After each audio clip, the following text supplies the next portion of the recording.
You would think that it would take more than hearing that a game's sold well and that it's only about digging a hole in order to convince me to give it a try. For a game about digging a hole, that's really all it took. If I didn't have my Steam Deck, chances are that I wouldn't have given Hole a try, mainly because I view gaming on my desktop PCs as more serious than when I'm playing on my Steam Deck. That isn't to say that I care less about the games I play on my deck. It's more about being able to play carefree in any place and position in my apartment without having to worry about too much. I know that the deck does well with some AAA games, but since I've bought it, it's more or less been my indie machine. When I heard that Hole was cheap, well received, and that a lot of concentration wasn't necessary in order to play, it was easy for me to decide to give it a try. I thought it was great how easy it was to start Hole. I decided to check out my immediate surroundings, but you could literally just start digging. It's nice that there's a literal X marking where to start digging, but being the rebel that I am, I decided to start somewhere else. Seriously though, it's because I enjoy exploring side areas in games. Sometimes this has led to me finding interesting things or simply resources, and overall, it's nice to have options. I don't mind when a game makes it so that it's strictly linear, but if you make an open-ended game, I'll try to push things a little. That's probably why I quickly struggled to get back up after digging a deep hole soon after starting to play. It's literally called a game about digging a hole, so can you blame me? I went as far down as I could before I started to run out of battery power. Sometimes limitations suck, but if this limitation, along with a few others, wasn't present, the game would be imbalanced. It'd be too easy to beat it, and what's the fun in that? I enjoyed the challenge that these limitations had to offer, but I spent more time than I would have liked struggling to get back up top. The solution for this was something unexpected, and I'll discuss that in a bit. Alongside finding it cool that I could hop into the deep end so soon after starting to play, I thought it was nice being able to find loot almost immediately. It's because that was a clear sign that I was heading in the right direction, and through learning that I could sell my loot, I also learned that I could upgrade my items/resources. Being able to quickly find loot was cool, but the lack of inventory space was a problem for a while. This goes back to what I previously mentioned, the idea that limitations create challenges that then force you to rethink your approach. If done correctly, that leads to fun, which was the case for Hole, but I didn't think this was handled as well as it could have been. Eventually, your inventory space increases, but finding loot happens less often, or it's not as important as it was during the earlier parts of the game. My point isn't to say that the early game and its surrounding parts have to be relevant at all times. I would, however, have liked for there to have been suitable replacements. That was eventually seen with higher quality minerals such as gold, platinum, and diamond, but after a while, it felt like it really didn't matter. You could say that what I'm getting at is that the short length of the game makes it so that parts of it are made redundant too soon after they're introduced. I would gladly take a well-structured short game over a lengthy one that's all over the place, but from what I saw of Hole, it wasn't as well polished as it could have been. At times it felt like parts of it were afterthoughts brushed aside for the main part of the game, which was to dig a hole.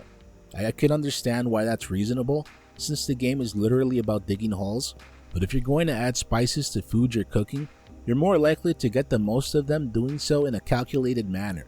The point isn't to go overboard and make it so that every aspect of the game is highly detailed to where it affects its identity. I do, however, still think that more could have been done with these parts of the game.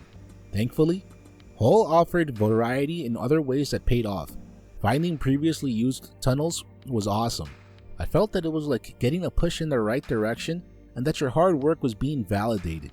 I'm pretty sure that the intro cutscene made it clear that this house had previously been owned by others that attempted to find its buried treasure, so it makes sense why tunnels such as these would be present. Towards the middle and end of the game, I started to make use of these tunnels to cover as much ground as I could.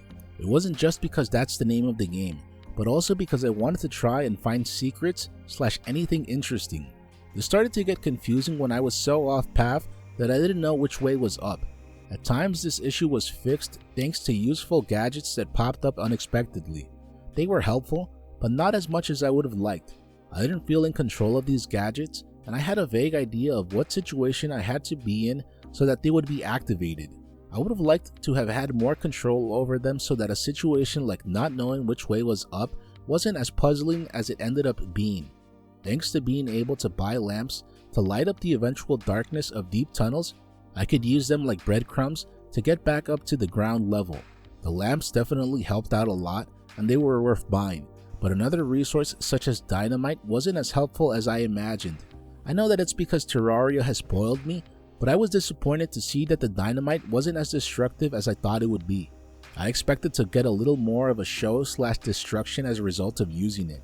Maybe something like the dirt/tunnels being caved in, but I could also see how problematic implementing something like that would be. If anything, I felt that the dynamite was more useful when it came to getting rid of large rocks. These were scattered all over the place and some of them even damaged you. Initially, I felt that was a bit confusing because I didn't make the connection between pressing against some rocks/ore and taking damage. It was towards the middle/end of hole that I started to assume that this was likely due to the rocks being volcanic. Avoiding damage and wanting them out of the way made it so that dynamite was the go-to solution. You could say that it wasn't as useless as I may have made it out to be, but it also wasn't as fully developed as I would have liked. I don't want to say that I expected a high level of realism as if this were a simulator, but seeing as how the whole concept of the game is so down to earth, I assumed the overall game would also be like that. I was surprised to find out that the solution for getting up from the deep tunnels was a literal jetpack. I thought that was random as hell, but it worked, so I can't argue against it. The jetpack initially seemed too out of the left field for me, but I was content to see that there were limitations placed upon it so that it wouldn't end up imbalanced and possible for players to take advantage of it. Knowing when and for how long to use the jetpack was something that needed getting used to. Even when it was fully upgraded and quickly moving you around, you had to be aware of what you were doing in order to go in the right direction and to avoid losing power, which would lead to having to restart. I find it funny that the jetpack seems like something so out of place in a game such as this, but when compared to something like the dynamite, it came off as more thought out. At first, I mentioned enjoying the fact that I was able to start digging anywhere, because I enjoy being given a blank canvas and taking what's been established as a foundation as far as I can. This was eventually seen through moments such as finding a key and not knowing what it would open. It's because that's a good way to encourage players to explore. There were times where that led to me finding random loot like money bags, which was cool, but that wasn't always the case. I ended up feeling that exploration wasn't as rewarded as I expected. It was like having multiple routes that led to the same place, but they're not too different from one another. Sometimes there were memorable moments, such as when I found the remains of a mine and some loot that had been left behind. For the most part, all I'd end up doing was more of the digging that I'd grown accustomed to and finding ore that had already become near worthless. Something I try to avoid doing when I review games is judge them for what they don't do or what I would prefer them to do. It's easy to do that with Hole because of how much potential there is with its gameplay and the playtime it had to offer. A game about digging a hole was one of those rare games that clicked with me almost immediately, and this led to me playing through most of it in one session. Issues and all, it's a game worth giving a try if you're looking to space out for a few hours or take a simple concept as far as you can. What are your thoughts in regards to the idea that a game didn't reach its fullest potential? Are you fine with playing games with simple concepts/mechanics? What's the last game that you played for longer than you thought you would? If you enjoyed this content, please feel free to like, comment, subscribe, and share. Thank you very much for watching.